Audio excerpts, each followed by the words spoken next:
everybody. I was invited by Mr. Dave Spears, and this is the incredible synthesizer studio of G4 Software, and I'm sitting in front of a dream. This is maybe my favorite synthesizer of all time. This is the Oberheim 8 Voice. If you know what this is, then you can understand why I'm smiling so brightly.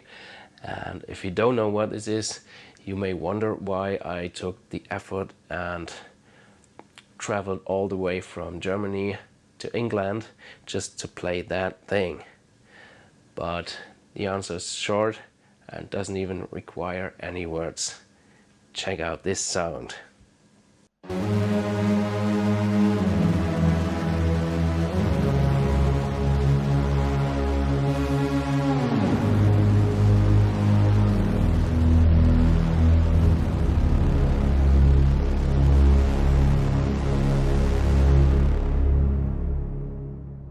This one used to belong to Chick Corea.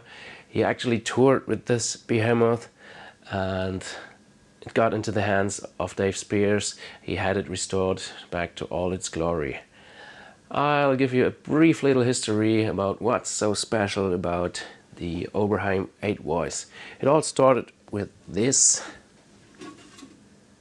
This is the Oberheim SEM synthesizer expander module. That's SEM, and this was created to complement a little sequencer that Tom Oberheim also built, and you could play a sequence with this while you played on your Minimoog or ARP Odyssey or whatever you had as a secondary synth or as a main synth.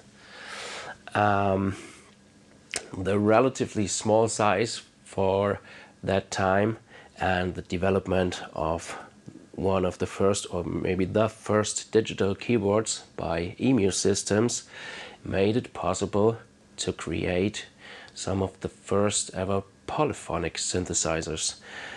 This little thing actually is monophonic, like a Minimoog or this monster next to me. That means it can only play one single note at a time. Now, Tom had the glorious idea to stack multiple of these synthesizer expander modules together in a case with this keyboard. First came the Oberheim 2 Voice, then the Oberheim 4 Voice, and this thing, the Oberheim 8 Voice, with, as the name suggests, 8 individual SAMs. And the beauty of this is there is no real modern synth here I can show you, but the way the voices are created there are digital and each of them sounds the same, which is good at sometimes. But the beauty of this thing is that each voice, when I play a chord, each single key goes to an individual complete synthesizer. And these synthesizers are made out of wires, resistors, capacitors, and they have their tolerances which differ from one to the next, and it is also impossible to set up every individual SAM the exact same way. So each voice will have its own personality, which makes the whole thing sound huge and just great. There are some downsides of that principle, starting with the tuning. If you ever tuned a guitar or watched someone do it, you will know it requires a good ear and quite a bit of time. A guitar has 6 strings, while this thing has 8 individual synthesizers with 2 oscillators each. That means I have to tune 16 oscillators. Let's go.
Now, I didn't only tune everything, I also tried to roughly make every module sound the same.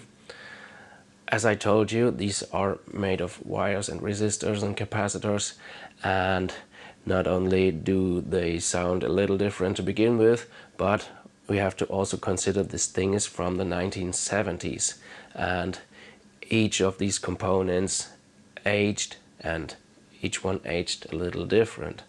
So this module may sound a little brighter, this is a little louder, and so I have to close the filter a little bit more here and turn the volume of this a little bit down, and the envelopes on this one are a little slower, so it is not even done with just copying everything from one module to the next, but you have to use your ears. And even if you succeed, never will two voices sound the same. But this is actually the beauty of that synthesizer. Now, this is also the very 8-voice GeForce software modeled their plugin OBE with. Not that there are many others in that condition that you can play around the world, but yeah, this is the one. And if you remember the release and remember my video about that, I compared this plugin to my humble little Sam, which I recorded multiple times to create a wannabe 8-voice. And if you have seen that video, you might recall this little piece.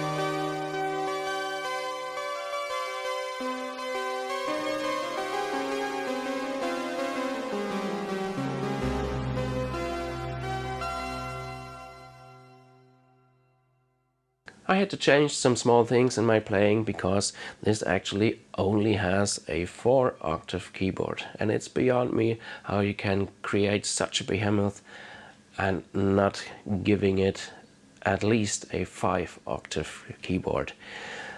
I think there's a very rare version of this with dual manuals, a 5-octave and a 4-octave, but God only knows where this has ended up. I'm going to use my time here to record a bunch of songs, and if all goes well, I will release that as an EP. Stay tuned for that. And I will also record a bit of the process behind the scenes, how I'm playing the parts, how I'm programming this thing, and most of that won't end up at social media and YouTube, but will be available exclusively on my email list. So if you are not already there, please feel free to join. The link will be in the show notes.